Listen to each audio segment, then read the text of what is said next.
Hello everyone, good evening to all of you. आप सभी का स्वागत है मेरी YouTube channel Gunjan Sharma biology foundation में। जो लोग चैनल को फर्स्ट बार विज़िट कर रहे हैं वो चैनल को सब्सक्राइब करें और बेल आइकन को प्रेस करना ना भूलें ताकि मेरे द्वारा अपलोड किए गए वीडियोस की इन्फॉर्मेशन आपको टाइम टू टाइम मिलती रहे। आज का जो वीडियो है उसमें हम how do organism reproduce 10th class biology के पार्ट सेकंड को स्टार्ट करेंगे और इस पार्ट में हम sexual reproduction in plants line to line description करने वाले हैं। ज़्यादा से ज़्यादा बेनिफिट लेने के लिए फुल वीडियो सेशन के साथ में आप जुड़ें और इसका जो पार्ट फर्स्ट है चैप्टर का वो आपको स्क्रीन पर दिख रहे आई बटन को क्लिक करने से उसकी इन्फॉर्मेशन मिल जाएगी। तो आइए स्टार्ट करते हैं आज का वीडियो। सबसे पहले जो हमारा पहला वीडियो था उसमें हमने रिप्रोडक्शन की डेफिनेशन और टाइप्स और असेक्सुअल रिप्रोडक्शन की डेफिनेशन और उसके टाइप्स और उनका डिस्क्रिप्शन कंप्लीट कर दिए थे। आज की जो क्लास है इसमें हम स्टार्टिंग करेंगे प्लांट्स में रिप्रोडक्शन के प्रोसेस के ऊपर जाने से पहले बेसिकली हम सेक्सुअल रिप्रोडक्शन की जो इंफॉर्मेशंस हैं उनको लेंगे। Sexual reproduction is mode of multiplication. जो सेक्सुअल रिप्रोडक्शन है वो एक मोड है, तरीका है मल्टीप्लिकेशन का। मल्टीप्लिकेशन का मतलब परपेचुएशन भी हो सकता है या इंक्रीजमेंट इन नंबर भी हो सकता है। In which the young one are produce through the process of formation and fusion of gametes. इस प्रोसेस में क्या होता है, यंग वंस प्रोड्यूस होते हैं। यंग वंस के लिए आप प्रोजेनी वर्ड काम में ले सकते हैं, प्रोजेनी। तो ये जो यंग वंस हैं ये प्रोड्यूस होते हैं एक प्रोसेस से और उस प्रोसेस के अंदर गैमेट्स का फॉर्मेशन भी होता है और फ्यूज़न भी होता है। तो गैमेट फॉर्मेशन को हम गैमेटोजेनेसिस भी कह सकते हैं। It is usually biparental. ये जो सेक्सुअल रिप्रोडक्शन होता है ये बाईपेरेंटल है बिकॉज इस प्रोसेस में हमें दो सेक्स की नीड होती है। मेल जो होता है वो पेरेंट और एक female parent. That is involved the cooperation of two sexual individual, male and female. We will all know that bulls alone can't produce calves. ये हम सभी जानते हैं कि जो बुल्स होते हैं, मेल जो काउ हैं, वो अकेले काव्स यानी बच्चों को पैदा नहीं कर सकते। Neither hens alone can form chicks. इसी तरीके से hens जो है वो chicks नहीं बना सकती। How in plant and some lower animal, both the sex में occur in the same individual.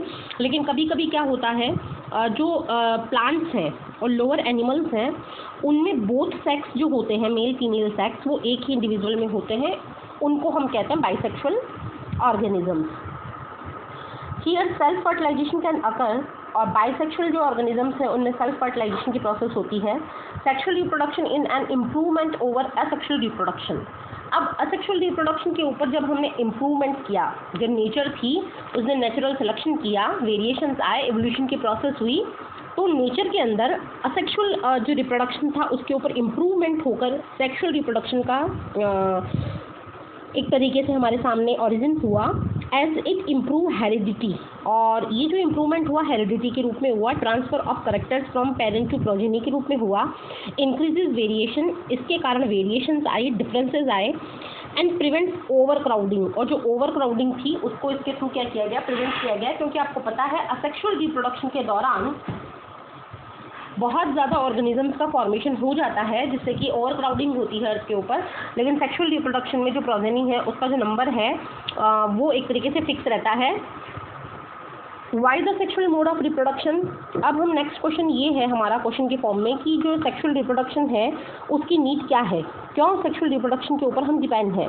In asexual reproduction new cell और individual develop from कॉपिंग of DNA and cellular apparatus copying is not absolutely perfect. It results in error which gives rise to variation. Variation are important for survival of species. However, variations produced by DNA copying are very few and many of them kill the cells. तो अगर हम asexual reproduction की बात कर रहे हैं तो जो नए सेल्स और इंडिविजुअल्स बनेंगे वो DNA कॉपी के थ्रू बनेंगे और इसमें जो कॉपी है वो परफेक्ट नहीं होती, रेप्लिकेशन परफेक्ट नहीं होता, इसमें एरर्स आती हैं और एरर्स आने के कारण वेरिएशंस डेवलप होती हैं। वेरिएशंस जो है वो बहुत इंपॉर्टेंट हैं सर्वाइवल ऑफ स्पीशीज़ के लिए, ताकि बदलते हुए एनवायरनमेंट के अंदर, बदलते हुए एम्बियंट के अंदर जो स्पीशीज़ हैं वो ज़्यादा से ज़्यादा सर्वाइव कर पाएँ। इसके लिए उन स्पीशीज़ में टाइम टू टाइम वेरिएशन आना बहुत ही ज़्यादा असेंशियल है। However variations produce by DNA copying are very few and many of them kill the cell. कि जो असेक्सुअल रिप्रोडक्शन है इसमें जो वेरिएशंस आती हैं वो बहुत ही कम आती हैं और इसी कारण जो सेल्स हैं उनकी डेथ टाइम टू टाइम होती रहती है। Sexual reproduction combine variation of two individual giving rise to new combination of variants. Each such combination is novel as it involve a different individual which has accumulate variations from their ancestor। अब क्या होता है, ये जो sexual reproduction है इसमें individual दो होते हैं, वो दोनों आपस में फ्यूज होकर नया कॉम्बिनेशन बनाते हैं वेरिएंट का, और वो जो नया कॉम्बिनेशन है वो नॉवल होता है, मतलब बिल्कुल न्यू होता है। नॉवल का सिनोनिम आप ले सकते हैं न्यू, तो बिल्कुल एकदम न्यू होता है क्योंकि उसके अंदर इन्वॉल्व हो जाते हैं डिफरेंट इंडिविजुअल, और ये जो डिफरेंट इंडिविजुअल हैं इन्होंने अपनी वेरिएशन अपने पूर्वजों से एकत्रित की होती है। एंसेस्टर का मीन पूर्वज, फॉरफादर। The process of sexual reproduction also involve reshuffling of genes। जो सेक्सुअल रिप्रोडक्शन है उसमें रीशफलिंग ऑफ जीन्स होता है, यानी जीन्स का रीशफल होता है, आदान प्रदान होता है, and new combinations due to crossing over, और इस आदान प्रदान के कारण नए कॉम्बिनेशंस बनते हैं। और ऐसा प्रोसेस जो होता है वो मियोसिस के थ्रू होता है। यहाँ पर हम बात करेंगे डिविजन्स की। डिविजन्स बेसिकली टू टाइप के होते हैं, मियोसिस और माइटोसिस। माइटोसिस जो है ग्रोथ के टाइम होता है और मियोसिस रिप्रोडक्शन के टाइम होता है। मियोसिस में 1 पेरेंट से 4 डॉटर सेल्स बनती हैं और क्रोमोसोम नंबर हाफ रह जाते हैं। Chance separation and chance combination of their chromosome, तो इसमें चांस सेपरेशन हो सकता है, चांस कॉम्बिनेशन हो सकता है क्रोमोसोम्स का। Therefore sexual reproduction gives a lot of variation. तो यही कारण है कि सेक्सुअल रिप्रोडक्शन में बहुत ज़्यादा वेरिएशंस आती हैं। अब हम एक्सटर्नल और इंटरनल फर्टिलाइजेशन को थोड़ा सा डिफरेंस करेंगे। आपको पता होना चाहिए कि अगर इंटरनल फर्टिलाइजेशन और एक्सटर्नल फर्टिलाइजेशन होता है तो उनमें डिफरेंस क्या है बेसिकली। तो एक्सटर्नल फर्टिलाइजेशन जो है इसमें फर्टिलाइजेशन आउटसाइड द बॉडी होता है। फीमेल की जो बॉडी है उसके बाहर की तरफ कहीं पर भी एक्सटर्नल फर्टिलाइजेशन होता है, और जनरली इसके लिए मीडियम जो होता है वो वाटर मीडियम होता है, यानी एक्सटर्नल फर्टिलाइजेशन वाटर में होगा। इंटरनल फर्टिलाइजेशन जो होगा ये inside the body of the female में होगा, जैसे कि ह्यूमन बींग्स हैं, तो ह्यूमन बींग्स में जो फर्टिलाइजेशन की प्रोसेस होती है फीमेल बॉडी की ओविडक्ट में होती है। सेकंड जो हम इसका डिफरेंस बना सकते हैं वो रिलीज ऑफ गैमेट्स के बेस पे बना सकते हैं। एक्सटर्नल फर्टिलाइजेशन में both the sexes discharge their gametes outside the body.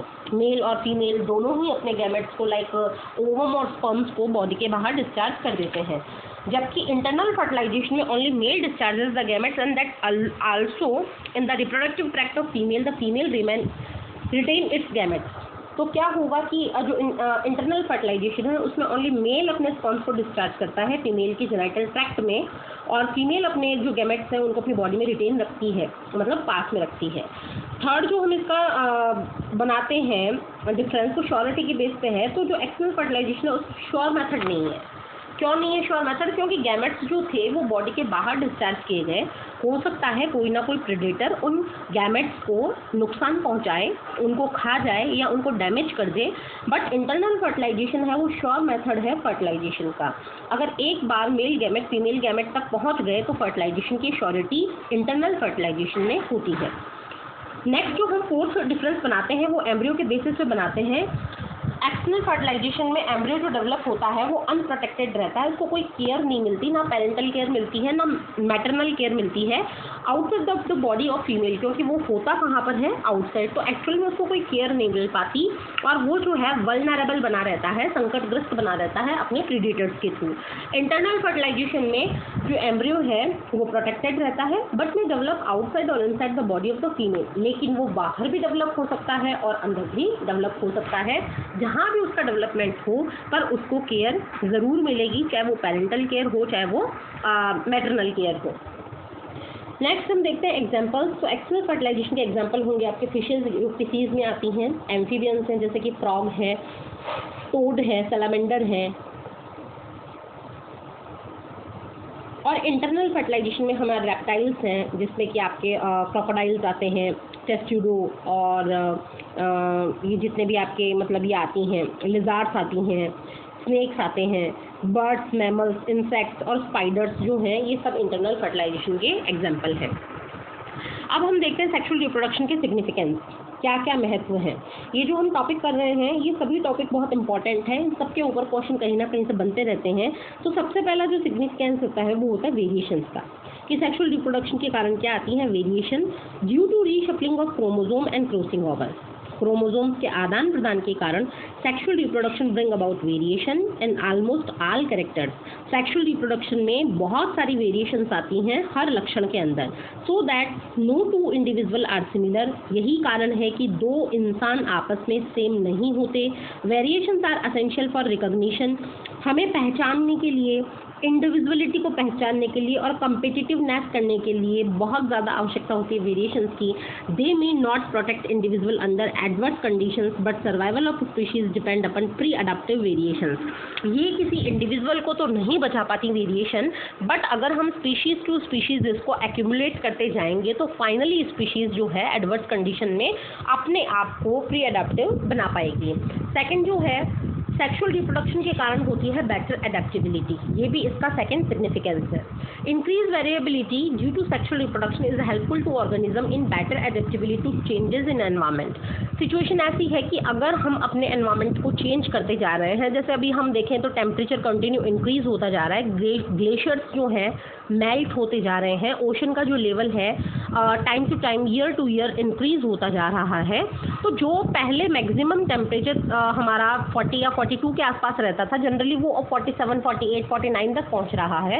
ऐसे टेम्परेचर में अगर हमने जिंदा रहना है इन फ्यूचर केसेस तो हमें अपने अंदर वेरिएशंस डेवलप करनी पड़ेगी और उसके लिए हम सेक्सुअल रिप्रोडक्शन के ऊपर डिपेंड है। थर्ड जो हमारा सिग्निफिकेंस है सेक्सुअल रिप्रोडक्शन का, उसको कहते हैं vigour and vitality. It mention the vigour and vitality of the individual. Vigour का मतलब उत्तेजनशीलता और विटिलिटी का मतलब जीवन। ये जो दोनों ही चीज़ें मेंटेन रहती हैं, ये मेंटेन रहती है सेक्सुअल रिप्रोडक्शन के कारण। Harmful traits are often kept suppressed because of reshuffling of gene pair that occur during gamete formation of fusion. जो भी हार्मफुल ट्रेट्स होंगे, करेक्टर्स होंगे, वो सप्रेस रहेंगे, बाहर की तरफ एक्सप्रेस नहीं होंगे, क्योंकि यहाँ पर जीन्स की क्या हो रही है, रीशफलिंग। नेक्स्ट इसका सिग्निफिकेंस है वो है near uniformity of the population. Due to the flow of gene among individual during sexual reproduction the uniformity of population is maintain. सारी की सारी पॉपुलेशन जो होंगी वो यूनिफॉर्मिटी होंगी, यूनिफॉर्मल होंगी, मतलब एक जैसी होंगी।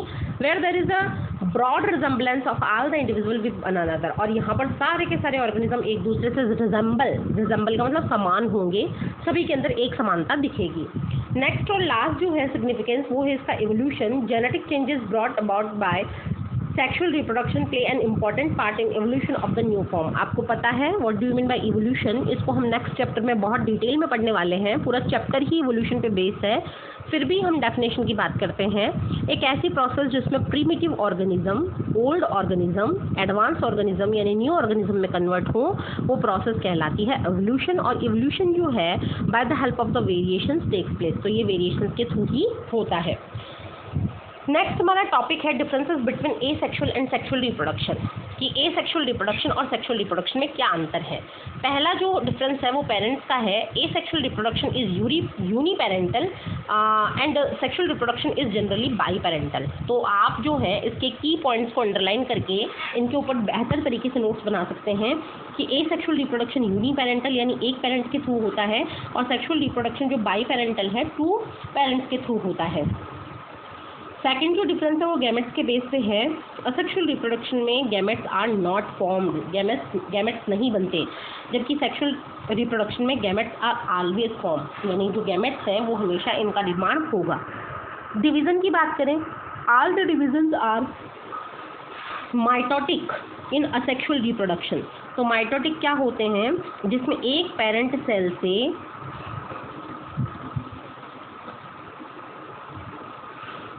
माइटोटिक डिवीजन वो होता है जिसमें एक पेरेंट सेल से 2 डॉटर सेल्स बनती हैं और क्रोमोसोम नंबर सेम रहता है। 2n का मतलब डिप्लॉयड। अगर पेरेंट डिप्लॉयड है तो डॉटर भी डिप्लॉयड ही होगी। तो असेक्सुअल रिप्रोडक्शन में सारे जो डिविजन्स हैं वो माइटोटिक डिवीजन होंगे। जबकि अगर हम बात करें सेक्सुअल रिप्रोडक्शन की, तो सेक्सुअल में मियोसिस अकर्स वंस, एक बार मियोसिस होगा। All other divisions are mitotic, जबकि बाकी के सब कैसे होंगे, माइटोटिक। तो मियोटिक को हम देखेंगे, मियोटिक में सिंगल पेरेंट जो है वो 4 डॉटर सेल्स में कन्वर्ट होता है और यहाँ पर जो क्रोमोसोम संख्या डिप्लॉइड थी वो डॉटर्स तक आते आते हैप्लॉइड यानी सिंगल रह जाती है। तो इस तरीके से ये जो फॉर्म है ये कहलाती है मियोटिक। फोर्थ डिफरेंस की बात करें हम, तो जो फोर्थ डिफरेंस है, असेक्सुअल में फर्टिलाइजेशन एब्सेंट होगा जबकि सेक्सुअल में फर्टिलाइजेशन जो होगा प्रेजेंट होगा। मल्टीप्लिकेशन की बात करें तो असेक्सुअल में बहुत ज़्यादा तेज़ी से ये मल्टीप्लिकेशन होगा एंड सेक्सुअल की बात करें तो ये स्लो मेथड से होने वाला है, तो रैपिड इसमें नहीं होगा। न्यू इंडिविजुअल्स जो हैं एसेक्सुअल में जेनेटिकली सिमिलर होंगे पेरेंट्स के, जीन्स और क्रोमोसोम्स के बेस पे हूबहू अपने पेरेंट्स से मेल खाएंगे, और सेक्सुअल रिप्रोडक्शंस में जो न्यू ऑर्गेनिजम्स होंगे वो जेनेटिकली डिफरेंट होंगे अपने पेरेंट्स से, क्योंकि यहाँ पर जीन्स जो हैं सिंगल पेरेंट्स से ना आकर दो पेरेंट्स से आ रही हैं। वेरिएशंस की बात करें तो जो एसेक्सुअल रिप्रोडक्शन होता है उसमें वेरिएशंस जो होती हैं बहुत कम आ पाती हैं, जबकि इसमें जो है अबंडेंट वेरिएशंस आती हैं, बहुत ज़्यादा वेरिएशंस आती हैं सेक्सुअल में। एसेक्सुअल में जो एवोल्यूशन है वो बहुत ही थोड़ा बहुत हो पाता है, जबकि सेक्सुअल में जो है वेरिएशंस आने के कारण इवोल्यूशन के लिए सेक्सुअल रिप्रोडक्शन बहुत ही इंपॉर्टेंट रोल प्ले करता है। उसके बाद में अगर अकरेंस की बात करें तो जो असेक्सुअल रिप्रोडक्शन है it is more common in lower organism, ये होता है लोअर ऑर्गेनिजम्स में, जबकि सेक्सुअल रिप्रोडक्शन आपको देखने को मिलेगा हायर ऑर्गेनिजम्स में और थोड़े बहुत लोअर ऑर्गेनिजम्स में। डायग्रामेटिकली रिप्रेजेंटेशन देखें तो देखिए असेक्सुअल में एक ही ऑर्गेनिज्म है, वो प्रोड्यूस करता है दूसरे ऑर्गेनिज्म को, फिर वो प्रोड्यूस करता है थर्ड ऑर्गेनिज्म को, इस तरीके से प्रोसेस जाती रहती है। जबकि सेक्सुअल की बात करें तो मेल बनाता है स्पर्म, फीमेल बनाती है ओवम, दोनों का फ्यूजन होकर बनता है जाइगोट और जाइगोट से बनती है ऑफस्प्रिंग या प्रोजेनी। हमारा जो नेक्स्ट टॉपिक है, हमारा टॉपिक है आज का सेक्सुअल रिप्रोडक्शन इन प्लांट्स, उसी के ऊपर आ रहे हैं और इस टॉपिक में हम स्टार्ट करेंगे प्लांट्स की बेसिक जो रिप्रोडक्टिव स्ट्रक्चर होती है फ्लावर, उसके स्ट्रक्चर के साथ कि फ्लावर का स्ट्रक्चर कैसा होता है, फ्लावर के अंदर कौन से पार्ट्स होते हैं और उन पार्ट्स का पर्टिकुलर क्या फंक्शन होता है। It is accomplished through the agency of the flowers because of reproductive part of located in them। जो सेक्सुअल रिप्रोडक्शन है प्लांट्स के अंदर, वो सेक्सुअल रिप्रोडक्शन हो पाता है थ्रू कि प्लांट्स के अंदर सेक्सुअल रिप्रोडक्शन के लिए एक एजेंसी है, उसको हम फ्लावर कहते हैं और उसी के अंदर इसके रिप्रोडक्टिव पार्ट पाए जाते हैं। फ्लावर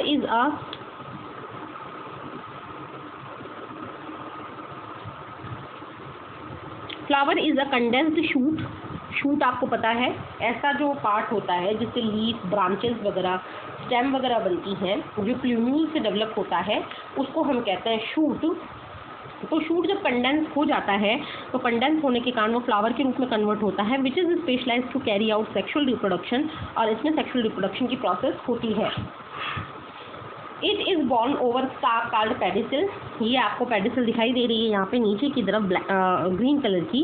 तो ये जो पेडिसिल है इस पेडिसिल के ऊपर ये डेवलप होता है जिसको कि हम डंठल कहते हैं। There is a broad base called thalamus. ये फूला हुआ जो आपको पार्ट दिख रहा है ये कहलाता है थैलेमस। और thalamus bear 4 type of floral organ. इसके ऊपर 4 प्रकार के फ्लोरल ऑर्गन यानी कि जो फूल के उपांग हैं वो पाए जाते हैं।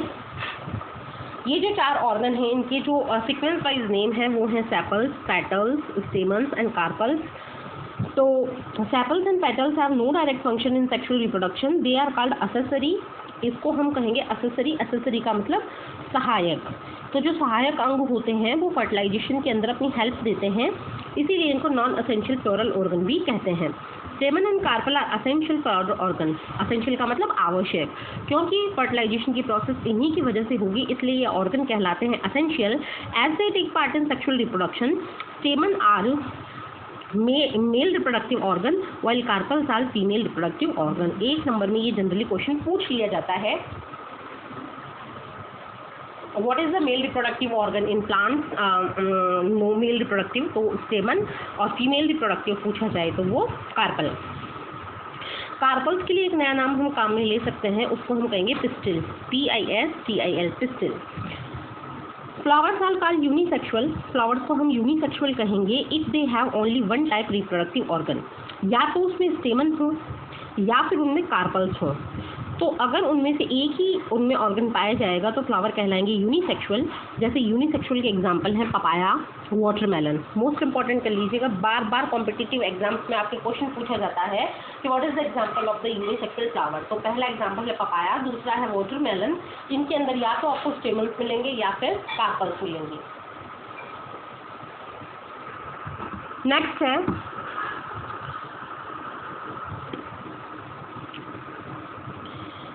they are organs either stamen, carpel papaya, they are organ known as bisexual if the flowers possess both stamen and carpel। अगर फ्लावर के अंदर बोथ स्टेमन्स और कार्पल प्रेजेंट है तो हम उनको कहेंगे बाइसेक्सुअल। और बाइसेक्सुअल का एग्जांपल इन्होंने दिया mustard and hibiscus.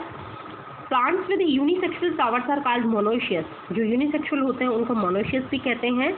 And if both male and female flower occur on same individual, वो मोनोशियस तब कहलाएंगे जब मेल और फीमेल फ्लावर जो हैं वो किसके ऊपर है, एक ही सेम इंडिविजुअल पे हैं। जैसे कि एग्जांपल हो गया मेज और वाटरमेलन का। और हम उनको डायोशियस बोलेंगे if male and female flowers are found on different individual like papaya.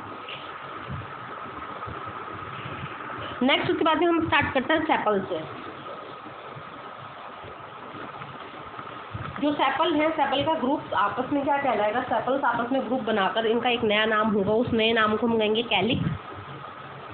Are green outermost leaf like floral organ. ये ग्रीन होते हैं, बाहरी तरफ होते हैं। ये देखिए ग्रीन कलर के सेपल्स आपको दिखा रखे हैं। इसके अलावा कलरफुल आपको पेटल शो किए हुए हैं। नेक्स्ट उसके बाद जो हमारा है कि which protect the flower in bud stage. Function पूछा जा सकता है आपसे 1 नंबर में सेपल का फंक्शन। तो ये जो है बड कंडीशन में फ्लावर की प्रोटेक्शन करते हैं। In a mature stage they provide support to other floral organ. और मैच्योर जब हो जाते हैं तो अदर ऑर्गन्स को सपोर्ट प्रोवाइड करते हैं। पेटल अगर ये ग्रुप बनाएंगे तो वो कहलाएगा corolla. Are coloured other than green accessory floral organ which lie above the sepal, they may also be fragrant। Fragrant का मतलब इनमें से सुगंध निकलती है, अच्छी खुशबू आती है। पेटल्स अट्रैक्ट इंसेक्ट्स, इंसेक्ट्स को ये अट्रैक्ट करते हैं। 1 मार्क में इंपॉर्टेंट कीजिएगा। They also provide protection centrally placed reproductive organ. और ये जितने भी सेंटर में ऑर्गन्स हैं सेपल और पेटल इनको प्रोटेक्शन देने का काम करते हैं। स्टेमन्स जो है इनका ग्रुप कहलाएगा एंड्रोशियम। और ये मेल रिप्रोडक्टिव पार्ट होते हैं, ऑर्गन्स होते हैं।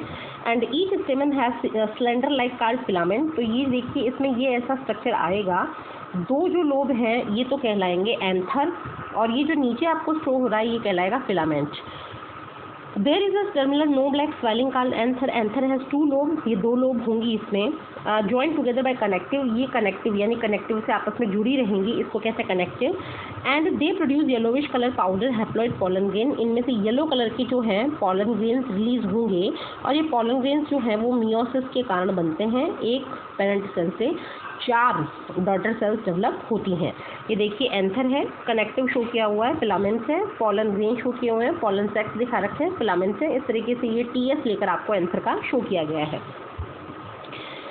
And their diploid microscope mother cell at the time of liberation, a pollen grain may have up to 3 cells, a tube or vegetative cell and 2 male gametes।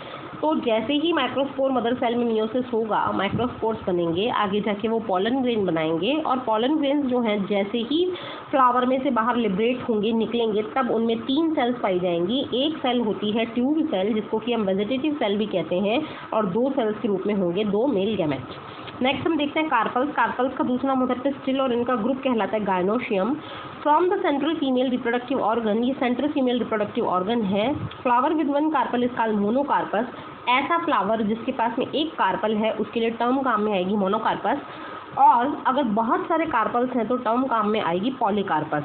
The free unit is called pistil. इसकी free unit जो है pistil कहलाती है। Pistil के 3 भाग होते हैं। पर जो आपको ये रिसेप्टिव सरफेस दिख रही है ये होती है स्टिग्मा। ट्यूबुलर जो स्ट्रक्चर दिख रही है वो स्टाइल। और बेसल जो फूला हुआ होलो पार्ट है उसको कहते हैं ओवरी। ओवरी के अंदर 1 और 2 क्या हो सकते हैं, ओव्यूल्स हो सकते हैं, ओव्यूल्स पाए जा सकते हैं। यहाँ पर अगर हम TS काट कर देखें तो ये देखिए आउटर मोस्ट ओवरी के अंदर लोक्यूल्स चैम्बर शो किए हैं। हर चैम्बर के अंदर आपको 2 ओव्यूल्स शो हो रहे हैं। हर लोक्यूल के अंदर आपको 2 ओव्यूल शो हो रहे हैं। इस सिंपल मोनोकार्पस और कंपाउंड सिनकार्पस। अगर आपको कार्पल्स जो हैं अलग अलग हैं तो वो कहलाएगी मोनोकार्पस। और अगर कंपाउंड यानी जुड़ी हुई हैं तो उनको काम में लेंगे सिनकार्पस। ईच कार्पल और pistil has basal swollen ovary stalk like style and terminal receptive part called stigma. ये अभी मैंने आपको डायग्राम से समझा दिया। स्टिग्मा में भी स्टिकी, स्टिग्मा बिल्कुल चिपचिपी हो सकती है, हेयरी यानी उसमें बाल पाए जा सकते हैं, फेदरी पंख पाए जा सकते हैं। ये तीनों ही इसके अंदर अडेप्टेशन पॉलन ग्रेन्स को रिसीव करने के लिए होते हैं। These also provide substratum for pollen grain. ये ज़मीनी स्तर प्रोवाइड करती है पॉलन ग्रेन्स के लिए ताकि पॉलन ग्रेन वहाँ पर आकर जर्मिनेट कर पाएँ, पॉलन ट्यूब बना पाएँ। Ovary contain ovule is one or more chamber or loculi का मतलब locules. Each ovule has one or two coverings. Integument, हर ओव्यूल के ऊपर 2 कवरिंग पाई जाती हैं जिसको हम इंटेगुमेंट्स कहते हैं। एक पोर कॉल्ड माइक्रोपाइल, एक छेद पाया जाता है ओव्यूल में जिसको हम माइक्रोपाइल कहते हैं। और internally and oosphere and egg, और उनके अंदर की तरफ एग पाया जाता है जिसको कि हम फीमेल गैमेट्स कहते हैं। और एग के साथ में 2 सिनर्जिड सेल्स भी पाई जाती हैं। एक सेंट्रल सेल पाई जाती हैं विद 2 पोलर न्यूक्लियाई और single secondary nucleus and 3 antipodal cells. अब इसको हम थोड़ा डायग्रामेटिकली देखेंगे। अगर मैं जनरली सिर्फ ओव्यूल की बात करूं तो ओव्यूल जो है वो इस तरीके से होगा जनरली। तो ओव्यूल के अंदर ये आपके जो हैं, वापस से एक बार देखते हैं ओव्यूल के उसको स्ट्रक्चर को। ये ओव्यूल जो है इस तरीके से होगा और ये इसके ऊपर 2 इंटेगुमेंट्स हो गए। और ओव्यूल के अंदर जो है ये यहाँ पर जो पोर आपको दिखा रखा है ये माइक्रोपाइल है। और माइक्रोपाइल के अंदर न्यू सेलर सेल्स होती हैं और न्यू सेलर के अंदर एक बहुत बड़ी मेगास्पोर होता है। इस मेगास्पोर में डिवीज़न होने के कारण जो बनता है, एक तो आपके एम्ब्रियो सैक और इसके अंदर बाकी के 3 डीजनरेट हो जाते हैं। नेक्स्ट अगर हम बात करें, यही आगे जाके ओव्यूल के रूप में कन्वर्ट होगा तो इससे ओव्यूल कैसे बनेगा। ये स्ट्रक्चर आएगी एम्ब्रियो सैक की। इस एम्ब्रियो सैक में ऊपर 3 सेल्स होती हैं। ये 3 सेल्स कहलाएंगी एंटीपोडल। ये आपके होंगे चलाजा पे, ये चलाजा एंड है, ये माइक्रोपाइल वाला एंड है। यहाँ पर भी 3 सेल होंगी। एक तो होगी एग जो अभी हमने बात की, 2 होंगी यहाँ पे सिनर्जिड जो अभी हमने बात की थी सिनर्जिड। बीच में 2 सेल्स पाई जाती हैं जिनको हम कहते हैं पोलर न्यूक्लियाई। मिलाकर इन दोनों को कहा जाता है सेंट्रल सेल। तो जो हमने बात की यहाँ पे इस डायग्राम में वो आपको समझ में आ रही होगी कि ये जो एम्ब्रियो सैक है ये 7 सेल स्ट्रक्चर होता है। काउंट करके देखते हैं 1 2 3 4 5 6 7 8।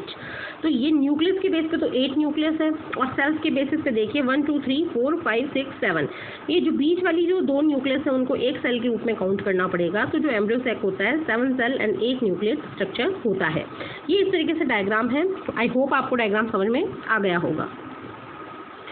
नेक्स्ट उसके बाद में हम देखते हैं कि पॉलिनेशन की प्रोसेस। पॉलिनेशन कैसे होता है। पॉलिनेशन क्या है, transfer of pollen grains from anther to stigma. Anther से लेके स्टिग्मा तक जो ट्रांसफ़र होना है वो क्या कहलाता है, पॉलिनेशन कहलाता है। हम इसको डायग्राम के माध्यम से समझते हैं। मैं ये कहूँ कि ये जो है ये एंथर और फिलामेंट यानी स्टेमन है और ये कार्पल है। तो जैसे ही एंथर हमारे डेवलप होंगे, पोलन ग्रेन्स डेवलप होंगे, एंथर की वाल रप्चर करके पोलन ग्रेन बाहर आ जाएंगे और किसी न किसी एजेंसी के माध्यम से ये पोलन ग्रेन आ जाएंगे स्टिग्मा पर। तो जैसे ही ये ट्रांसफ़र हुआ, इस ट्रांसफ़र को हम नाम देते हैं pollination. Pollination is of 2 type. पॉलिनेशन जो होता है वो 2 प्रकार का होता है, सेल्फ एंड क्रॉस। तो सेल्फ एंड क्रॉस जो पॉलिनेशन है, पहले हम सेल्फ को देखते हैं। Self pollination is transfer of pollen grain from anther to stigma of the same flower. अगर ऐसी प्रोसेस है तो डायग्राम में आपको दिखा रखा है, देखिए यहाँ पे ये एक सिंगल फ्लावर पूरा प्लांट है। इसमें अलग अलग प्रकार के 3 फ्लावर आ रहे हैं, लेकिन इनकी जेनेटिक्स कैसी है, बिल्कुल सेम है। अगर एक ही फ्लावर के पोलन ग्रेन निकलकर उसी फ्लावर के स्टिग्मा पर आ जाए या एक ही फ्लावर के एंथर से निकलकर उसी फ्लावर के स्टिग्मा पर आ जाएं, तो ये पॉलिनेशन कहलाएगा सेल्फ पॉलिनेशन और इसका दूसरा नाम होगा ऑटोगैमी। नेक्स्ट, और another genetically similar flower as of the same plant geitonogamy. और गिटेनोगैमी को देखिए, प्लांट तो सेम है, फ्लावर अलग अलग हैं। एक फ्लावर का जो पोलन ग्रेन निकला हुआ दूसरे फ्लावर के स्टिग्मा पे आए तो वो कहलाएगा गिटेनोगैमी। मीन नेबर मैरिज, इसमें जो आसपास के फूल हैं उनके बीच में मैरिज हो गई। तो ये जो सेल्फ पॉलिनेशन 2 प्रकार का होता है, ऑटोगैमी, एक ही फ्लावर का एंथर एक ही फ्लावर के स्टिग्मा। दूसरा होता है गिटेनोगैमी, एक फ्लावर का एंथर दूसरे फ्लावर की स्टिग्मा। थर्ड जो है autogamy occur through contact gravity and wind induce movement of floral part. ये विंड से ग्रेविटी से भी हो सकती है। क्रॉस पोलिनेशन को दूसरा हम देंगे allogamy. It is the transfer of pollen grain from anther of one flower to stigma of flower of another plant. Diagram देखिए, ऊपर वाले प्लांट का तो क्या है एंथर, यानी यहाँ से पॉलन ग्रेन निकले और पॉलन ग्रेन निकलकर दूसरे प्लांट के स्टिग्मा पर आ गए, तो ये जो है ये जो पॉलिनेशन कहलाता है क्रॉस पॉलिनेशन, और इसका दूसरा नाम होता है allogamy. The transfer is accomplished by an external agency. इसके लिए हमें एक्सटर्नल एजेंसी चाहिए, जैसे कि विंड चाहिए। अगर पॉलिनेशन विंड के थ्रू होगा तो ये प्रोसेस कहलाएगी एनेमोफिली। अगर वाटर के थ्रू होगा तो ये कहलाएगी हाइड्रोफिली। इंसेक्ट्स के थ्रू होगा तो कहलाएगी एंटेमोफिली। बर्ड्स के थ्रू होगा तो कहलाएगी ऑर्निथोफिली। बैट्स के थ्रू होगा तो कायरेप्टोरोफिली एक्सेट्रा। तो ये नाम है, यहाँ से कंपटीशन के क्वेश्चन उठते ही उठते हैं, तो ये लाइन पूरी आपके लिए इंपॉर्टेंट है। Both wind and water are abiotic agencies. Wind और जो वाटर हैं वो अबायोटिक एजेंसीज हैं, जबकि बर्ड्स बैट्स जो हैं ये बायोटिक एजेंसीज कहलाती हैं। नेक्स्ट हम सेल्फ पॉलिनेशन और क्रॉस पॉलिनेशन के डिफरेंस की बात कर रहे हैं। जो सेल्फ पॉलिनेशन है उसमें जो फ्लावर होता है उसमें पॉलन ग्रेन्स जो आते हैं एंथर टू स्टिग्मा तक आते हैं, और वो फ्लावर कैसा होता है, सेम और जेनेटिकली सिमिलर होता है। जबकि क्रॉस पॉलिनेशन में जो पॉलन ग्रेन आते हैं स्टिग्मा तक, वो एक फ्लावर से दूसरे फ्लावर यानी अनदर फ्लावर तक आते हैं। सेल्फ पॉलिनेशन में जो पॉलन होता है कम नंबर में डेवलप होते हैं, जबकि क्रॉस पॉलिनेशन में लार्ज नंबर में बनते हैं। सेल्फ पॉलिनेशन में किसी भी एजेंसी की रिक्वायरमेंट नहीं होती, बाहरी किसी एजेंसी की आवश्यकता नहीं होती, जबकि क्रॉस पॉलिनेशन में एक्सटर्नल एजेंसी की रिक्वायरमेंट होती है ताकि वो पॉलन ग्रेन को लेकर फीमेल पार्ट तक पहुँचे। वेरिएशंस की बात करें तो सेल्फ पॉलिनेशन में कोई भी वेरिएशन नहीं आती, जेनेटिकली सिमिलर होते हैं प्लांट्स, बट क्रॉस पॉलिनेशन में वेरिएशंस आती हैं। विगर, यानी विगर का मतलब होता है उत्तेजनशीलता, तेज़ी या फिर ताकत की बात करें तो जो there is slow loss of vigour, धीरे धीरे जो है अगर आप बार बार सेल्फ पॉलिनेशन करवाते जाएंगे तो प्लांट्स की जो विगर है धीरे धीरे खत्म होती जाएगी और ख़त्म होते होते फाइनली बिल्कुल ख़त्म हो जाएगी। जबकि क्रॉस पॉलिनेशन में विगर जो है वो मेंटेन रहती है, शक्ति उनकी मेंटेन रहती है। सेल्फ पॉलिनेशन के एग्जांपल है कॉमेलाइना, वायोला, वीट, ये प्लांट्स के नाम हैं। जबकि क्रॉस पॉलिनेशन में साल्विया, बॉटल ब्रश और बॉम्बेक्स। अब हम फर्टिलाइजेशन के ऊपर आते हैं। तो फर्टिलाइजेशन में आपको पूरी कार्पल शो की हुई है डायग्राम में। इसके ऊपर दो जो है पॉलन ग्रेन आ गए हैं।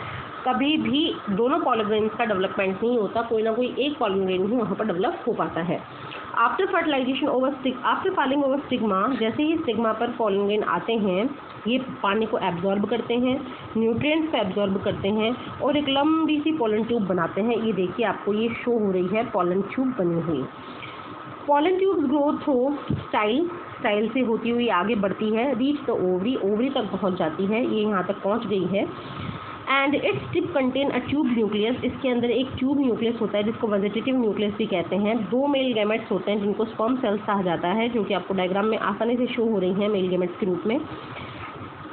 The advancing pollen tube enter on ovule, धीरे धीरे ओव्यूल में एंटर होती है जनरली थ्रू माइक्रोपाइल, और कौन सी छिद्र से, माइक्रोपाइल से, and reaches interior of embryo sac, और एम्ब्रियोसेक के अंदर पहुंच जाती है। हियर द ट्यूब बर्स्ट, यहाँ पर आकर ट्यूब फटती है and release it's 2 male gamete, अपने 2 मेल गैमेट्स को रिलीज कर देती है। जो पहला मेल गैमेट होता है वो एग से फ्यूज होता है और डिप्लॉयड जाइगोट बनाता है। जो जाइगोट होता है वो आगे ग्रोथ करके एम्ब्रियो बनाता है, और जो सेकंड मेल गैमेट होता है वो फ्यूज हो जाता है 2 पोलर न्यूक्लियाई के साथ, और ये ट्रिपल फ्यूजन कहलाता है। इट मीन जो ये आपका फर्टिलाइजेशन हुआ, तो फर्टिलाइजेशन में जो जाइगोट बनने की प्रोसेस थी उसको तो कहा सिनगेमी, SYNGAMY, और दूसरी जो प्रोसेस हुई उसको बोला ट्रिपल फ्यूजन। तो एक ही बार में जो रिप्रोडक्शन हुआ उस फर्टिलाइजेशन में 2 प्रोसेस हुई, पहला हुआ सिनगेमी, दूसरा हुआ ट्रिपल फ्यूजन, इसीलिए ये प्रोसेस कहलाती है double fertilization. This produce primary endosperm cell, इससे जो बनती है वो प्राइमरी एंडोस्पर्म सेल होती है। जो एंडोस्पर्म सेल है वो डिवाइड होती है और न्यूट्रिटिव टिश्यू बनाती है एंडोस्पर्म, उसका न्यूट्रिटिव टिश्यू का नाम होता है एंडोस्पर्म। ये एंडोस्पर्म जो होता है नरिशमेंट देता है एम्ब्रियो को डेवलपमेंट के दौरान। By this time petal and stamen are shed, इस समय तक पेटल और स्टेमन झड़ जाते हैं, जबकि सेपल मे और मे नॉट परसिस्ट, वो हो सकता है कि पौधे से जुड़े भी रहें और ना भी। जैसे आपने बैंगन देखा होगा, ब्रिंजल देखा होगा, मिर्च देखी होगी, तो उनमें आपने इस तरीके से स्ट्रक्चर देखा देखे होंगे, तो इनमें जो है सेपल्स जो हैं वो परसिस्ट रहते हैं। So are style and sigma flowering plants perform double fertilization. तो इस तरीके से प्रोसेस कहलाती है double fertilization. It is a fusion of 2 male gametes brought by pollen tube. इसमें 2 मेल गैमेट्स का फ्यूजन होता है जो पोलन ट्यूब से आते हैं, with 2 different structures, 2 different structures के साथ में होता है। एक ही एम्ब्रियो सैक में एक से बनता है एम्ब्रियो और दूसरे से बनता है एंडोस्पर्म। तो इस तरीके से प्रोसेस कहलाती है डबल फर्टिलाइजेशन। और सबसे पहले डबल फर्टिलाइजेशन को डिस्कवर करने वाले वैज्ञानिक थे S.G. नावास्चिन। ये आप नाम अंडरलाइन कर लीजिएगा, S.G. Nawaschin. Seed formation and fruit formation की बात करें तो in a fertilized ovule embryo grows at the expense of endosperm.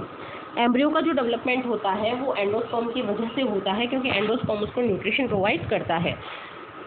When the embryo is fully form, जब एम्ब्रियो पूरी तरीके से फॉर्म होता है, food is store either in embryo और इन एंडोस्पर्म। तो फूड जो है एम्ब्रियो में या एंडोस्पर्म में जमा रहता है। The integument of ovule get transform. Ovule के इंटेगुमेंट चेंज हो जाते हैं और वो सीड कोट बन जाते हैं। तो याद रखिए, ये प्रश्न पूछा जाता है कि सीड कोट का निर्माण किससे होता है? इंटेगुमेंट से। These changes an ovule into seed. और इस तरीके से ओव्यूल किसमें बदलता है? सीड में। तो आगे आपको ये भी ध्यान रखना है कि सीड का निर्माण किससे होता है? ओव्यूल से। With the development of seed the ovary also grow and form the fruit. आपको ये भी याद रखना है कि ओवरी किसमें कन्वर्ट हो जाती है? फ्रूट में। Depending upon the nature of covering, fruit is of 2 type, dry and fleshy. Nature के आधार पर जो फल है वो 2 प्रकार से होगा, या तो वो ड्राई या फिर वो फ्लैशी। फ्लैशी फ्रूट्स अकर इन एप्पल, टोमेटो, सिट्रस, मैंगो। इन सब के अंदर ये फ्रूट्स फ्लैशी होते हैं, जबकि ड्राई के अंदर आता है आपके व्हीट, मेज, cotton, groundnut, mustard etcetera. Next हम डिफरेंसेस की बात करते हैं। पॉलिनेशन और फर्टिलाइजेशन के बीच में क्या डिफरेंसेस हैं? तो जो पॉलिनेशन है ये ट्रांसफर है पॉलन ग्रेन का एंथर से लेके स्टिग्मा तक, और फर्टिलाइजेशन जो है ये फ्यूजन है मेल और फीमेल गैमेट्स का। पॉलिनेशन जो है, पॉलिनेशन के जस्ट बाद में फर्टिलाइजेशन आता है, और फर्टिलाइजेशन जो है वो पॉलिनेशन के जस्ट बाद में आता है जब पोलन जर्मिनेट होकर मेल गैमेट्स कैरी करते हैं ओव्यूल के अंदर। पर्पस जो है पॉलिनेशन का, तो वो पर्पस यही है पॉलिनेशन का कि ये मेल गैमेट को क्या करता है, पोलन ग्रेन्स तक, जो मेल गैमेट है पोलन ग्रेन के थ्रू उसको फीमेल सेक्स ऑर्गन तक लाने के लिए हेल्प करता है। और फर्टिलाइजेशन जो है ये फ्यूज़न करवाता है गैमेट्स के बीच में। प्रोसेस की बात करें तो पॉलिनेशन जो है एक फिजिकल प्रोसेस है, जबकि फर्टिलाइजेशन एक फिजिको केमिकल यानी कि बायोलॉजिकल प्रोसेस है, क्योंकि इसमें केमिकल्स का भी जो है प्रोडक्शन होता है। अकरेंस की बात करें, जो पॉलिनेशन है ये सिर्फ सीड प्लांट्स के अंदर ही होगा, जितने भी सीड प्लांट्स हैं जैसे कि आपके जिम्नोस्पर्म है, एंजियोस्पर्म है। बट फर्टिलाइजेशन जो है वो सारे के सारे प्लांट्स और एनिमल्स में अलग अलग प्रकार से होगा। नेक्स्ट हम देख रहे हैं सीड एडवांटेजेस। सीड बनने के क्या क्या एडवांटेज हैं? तो पहला है पेरिनेशन। जो सीड है ये डॉर्मेंट एम्ब्रियो होता है, यानी सुप्त अवस्था में पाया जाने वाला एम्ब्रियो होता है। And impermeable tough seed quotes, इसके अंदर टफ सीड कोट्स पाए जाते हैं। इसी कारण it is therefore best suited for pass through unfavourable season. जब तक विपरीत परिस्थितियां होंगी ये सीड इनकी वजह से अपने आप को जीवित बनाए रखेगा। नेक्स्ट है डिस्पर्सल। सीड्स जो है स्मॉल, लाइट और टफ होते हैं, which can be easily disperse to long distance, जो एक जगह से बहुत दूरी तक का सफ़र आसानी से तय कर सकते हैं। थर्ड है डिलेड जर्मिनेशन। सीड्स के क्या होते हैं? डॉर्मेंट होते हैं, कई मंथ और कई ईयर्स तक सुप्त अवस्था में रहते हैं। Edible seeds can be store for later use. खाने वाले जो सीड्स हैं जैसे गेहूं है, मक्का है, चावल है, इनको कई सालों तक यूज़ किया जा सकता है। The seeds germinate only under favourable condition. Seed तभी जर्मिनेट करेगा तब अनुकूल परिस्थितियाँ आएंगी, फेवरेबल कंडीशंस आएंगी। Seed structure and germination. Seed जो है राइपन ओव्यूल है, हैविंग अ डॉर्मेंट एम्ब्रियो, उसके अंदर सुप्त अवस्था में एम्ब्रियो पाया जाता है। Food reserve for subsequent development, food पाया जाता है। And it is covered by 1 और 2 सीड कोट, इसके ऊपर 1 या 2 सीड कोट पाए जाते हैं। फूड रिजर्व में अकर इन एंडोस्पर्म और कॉटिलिडन पार्ट ऑफ एम्ब्रियो। तो फूड जो है वो या तो एंडोस्पर्म में या फिर कॉटिलिडन में होता है। एम्ब्रियो के अंदर एक एक्सेस होती है जिसको टाइजेलम कहते हैं। And one end of embryo axis or tigellum bears radical, इसकी एक एक्सेस रखती है रेडिकल जो कि फ्यूचर में रूट बनती है। दूसरे एक्सेस पे प्लूम्यूल पाया जाता है जो फ्यूचर में शूट बनता है। Plumule is often surrounded by few small leaf primordia. On the embryo axis is present cotyledon node, और इसमें लीफ लाइक स्ट्रक्चर्स मिलती हैं जिसको कॉटिलिडन कहते हैं। अगर 2 कॉटिलिडन हैं तो हम उनको नाम देंगे डायकॉटिलिडन यानी डायकॉट्स, और अगर एक है तो हम उसको नाम देंगे मोनोकॉटिलिडन यानी monocots. The area of embryo axis between cotyledon node and प्लूमिल is called epicotyl. ये बीच का जो एरिया है वो एपिकोटाइल कहलाएगा, और दूसरा जो कॉटिलिडन और रेडिकल के बीच में है उसको हम हाइपोकोटाइल कहेंगे। अनफेवरेबल जब कंडीशंस रहेंगी तो सीड क्या करेगा, बार बार में पानी को एब्जॉर्ब करेगा, दोनों रेडिकल और प्लूमिल ग्रो करेंगे, सीड पोड ब्रेक हो जाएंगे फेवरेबल कंडीशंस में। The growing radical pass into soil, radical धीरे धीरे सॉइल में ग्रोथ करेगा, रूट सिस्टम बनाएगा, जबकि प्लूम्यूल जो है सेल के ऊपर आएगा, ये शूट सिस्टम बनाएगा और फाइनली एक सीडलिंग यानी छोटे प्लांट में कन्वर्ट हो जाएगा। नेक्स्ट हमारा जो टॉपिक है वो है reproduction in human beings. Plants के अंदर हमने टॉपिक को कंप्लीट किया, अब हम आते हैं ह्यूमन बींग्स के ऊपर। तो ह्यूमन बींग्स जो है उनमें सेक्सुअल डायमॉर्फिज्म पाई जाती है।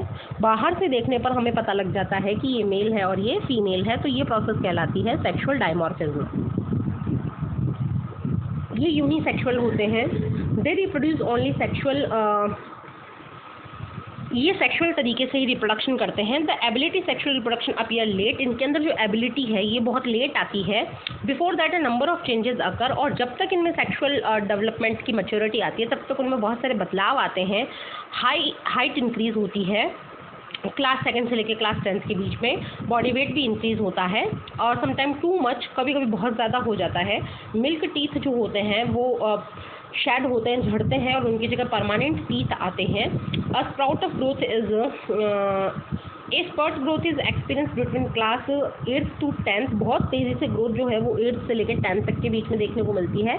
साइमल्टेनियसली बॉडी प्रोमिनेंट चेंजेस, तो प्रोपोर्शन चेंज मतलब बॉडी का जो चेंज है वो ज़्यादा होता है। Some new body features and new sensations begins to appear, नए नए बदलाव आते हैं शरीर के अंदर। इस एज को हम कहते हैं puberty and beginning of development from the sexual maturity. और प्यूबर्टी में जो फीमेल और मेल हैं वो सेक्सुअल मैच्योर होना स्टार्ट होते हैं। It occurs at the age of 10 to 14 in years of girls and 13 to 15 in boys. Important कीजिएगा कि 13 से 15 जो एज है ये बॉयज़ के अंदर प्यूबर्टी मानी जाती है, 13 से 15 के बीच में, और 10 से 14 के बीच में फीमेल्स में मानी जाती है। इस टाइम पर गैमेट जो प्रोड्यूस होते हैं प्राइमरी सेक्स ऑर्गन्स में वो वर्क करना स्टार्ट करते हैं। दे सीक्रेट हार्मोन सीक्रेट होना स्टार्ट करते हैं। धीरे धीरे सेकेंडरी सेक्स ऑर्गन्स का डेवलपमेंट होता है, कैरेक्टर्स डेवलप होते हैं। सम ऑफ बॉडी फीचर्स और सेंसेशंस बिल्कुल बदल जाते हैं। तो पहले हम देखते हैं कि जो सिमिलर चेंजेस होते हैं बॉयज़ और गर्ल्स में वो क्या क्या होते हैं। तो हेयर्स जो हैं वो आर्मपिट्स जो हैं, जेनाइटल एरियाज़ हैं, वहाँ पर बॉयज़ और फीमेल्स में हेयर डेवलप होते हैं। जेनाइटल एरियाज़ जो है वो डार्कर हो जाते हैं। बॉडी हेयर बहुत ज़्यादा पतले पतले हेयर लेग, आर्म्स और फेस पे डेवलप होना स्टार्ट होते हैं। स्किन जो है वो बहुत ज़्यादा ऑयली हो जाती है। पिंपल्स जनरली देखने को मिलते हैं। अवेयरनेस ऑफ बॉडी जो है वो बहुत ज़्यादा कॉन्शियस हो जाते हैं अपने इस टाइम में। डिफरेंट जो चेंजेस हैं बॉयज़ गर्ल्स में वो हैं टेस्टोस्टेरोन हार्मोन जो बॉयज़ में डेवलप होता है उसके कारण, एस्ट्रोजन जो बनता है गर्ल्स में उसके कारण ये बदलाव देखने को मिलते हैं। गर्ल्स में ब्रेस्ट साइज डेवलप हो जाता है और जो ब्रेस्ट एरिया है वो डार्कर हो जाता है। नेक्स्ट उसके बाद में जो मिनार्के है, main beginning of menstruation start होती है।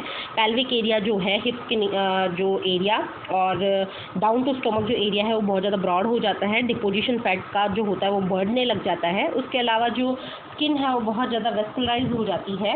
इसी कारण उसकी जो स्किन की जो वार्मथ है वो बहुत ज़्यादा बढ़ जाती है एंड जो कि मतलब राउंडेड पार्ट्स बढ़ने लग जाते हैं। हाई पिच वॉइस यानी कि जो आवाज़ है बहुत ज़्यादा पिच उसका हाई हो जाता है, पतली आवाज़ हो जाती है। And ovaries, fallopian tube, uterus, vagina, enlargement of लेबिया, इनका डेवलपमेंट धीरे धीरे बढ़ने लग जाता है। अगर हम बॉयज़ में बात करें तो स्लो ग्रोथ होती है हेयर्स की फेस के ऊपर, मॉस्टेक्स, बियर्ड्स डेवलप होने लग जाते हैं। जो ये अपने लो पिच है मतलब आवाज़ उनकी फटने लग जाती है, भारी हो जाती है। ग्रोथ ऑफ लैरिंक्स जिसको कि हम एडम्स एप्पल कहते हैं उसका बहुत ज़्यादा ग्रोथ हो जाता है। थिकनिंग ऑफ स्किन, त्वचा मोटी होने लग जाती है। साथ ही साथ जो मतलब नैरोइंग, स्ट्रेथनिंग ऑफ पेल्विस बहुत ज़्यादा मजबूत होने लग जाता है। शोल्डर्स ब्रॉड होने लग जाते हैं। Testis, scrotum and penis enlarge हो जाते हैं। और फाइनली हम अगर बात करें डिफरेंट चेंजेस की हमने बात की और ये जो है उनको ये चेंजेस सेक्सुअली मैच्योर बनाते हैं। However sexual maturity is slow process, धीरे धीरे से प्रोसेस स्टार्ट होती है, मंथ और ईयर्स इसमें लगते हैं। ये जो है सेम एज में स्टार्ट हो ये ज़रूरी नहीं है। इट अगर अर्ली और क्विकली, बहुत जल्दी भी स्टार्ट हो सकती है, धीरे धीरे भी स्टार्ट हो सकती है। थिक हेयर जो आते हैं फेस के ऊपर वो डिफरेंट टाइप के हो सकते हैं। इट टेक लॉन्ग टाइम, बहुत ज़्यादा समय लग सकता है। फ्यू ईयर्स इन सम, कुछ में ये बहुत कम समय का होता है जबकि कुछ में ये कुछ महीनों का होता है। There are difference in the pattern of hair growth, अलग अलग डिफरेंस हो सकते हैं हेयर ग्रोथ में, साइज में, शेप में। The reason for slow sexual maturation is general growth of the body. तो ये कम होना, देरी से होना, ये बॉडी ग्रोथ के ऊपर डिपेंड करता है। The resource of the body are mainly directed and achieve physical growth. तो ये जो सारा डेवलपमेंट है ये एक तरीके से फिजिकल ग्रोथ का ही रूपांतरण है। As the body growth begin to slow down, reproductive tissues begin to mature. It is indicated by the development of new hair growth pattern. The period when primary sex organ become functional start secreting hormone for development of secondary sex organ and secondary sex organ characterize puberty. तो most important कीजिएगा इस puberty के part को कि जिसमें hormones बनने start हो जाते हैं, सेकेंडरी सेक्सुअल कैरेक्टर्स आने स्टार्ट हो जाते हैं, वो एज कहलाती है प्यूबर्टी।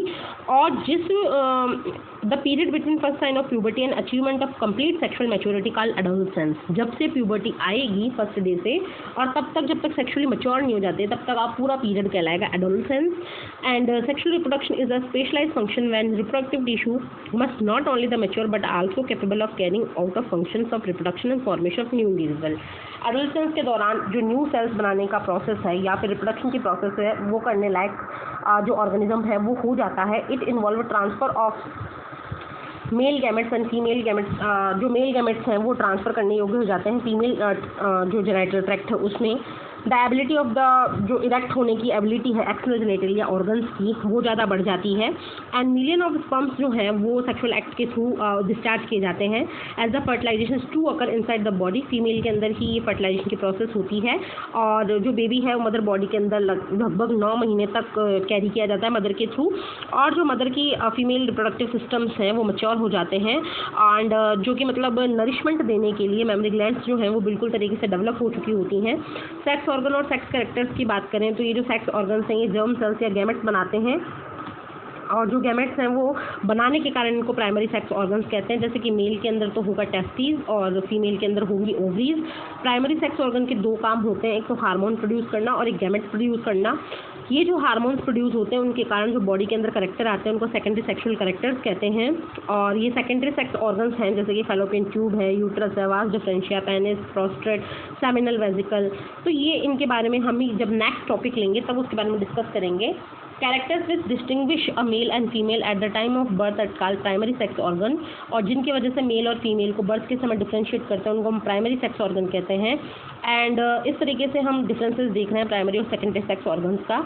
तो प्राइमरी सेक्स ऑर्गन गैमेट बनाते हैं जो कि सेकेंडरी सेक्स ऑर्गन गैमेट बनाने के प्रोसेस में पार्टिसिपेट करते हैं। प्राइमरी सेक्स ऑर्गन्स जो हैं वो सेक्स हार्मोन बनाते हैं जबकि सेकेंडरी सेक्स ऑर्गन कोई भी हार्मोन नहीं बनाते। प्राइमरी सेक्स ऑर्गन्स की जो एक्टिविटी है वो पिट्यूटरी हार्मोन्स के थ्रू कंट्रोल होती है जबकि सेकेंडरी सेक्स जो ऑर्गन्स हैं उनकी एक्टिविटी जो प्राइमरी सेक्स ऑर्गन ने हार्मोन्स बनाए उनके द्वारा कंट्रोल होती है। प्राइमरी सेक्स ऑर्गन का एग्जांपल है गोनाड, लाइक मेल के अंदर टेस्टिस एंड फीमेल के अंदर ओवरीज। और सेकेंडरी सेक्स ऑर्गन्स का एग्जांपल है uterus, seminal vesicle etcetera. I hope आज का वीडियो आपको क्लियरली समझ में आया होगा, कंसेप्ट्स आपके सारे क्लियर हुए होंगे।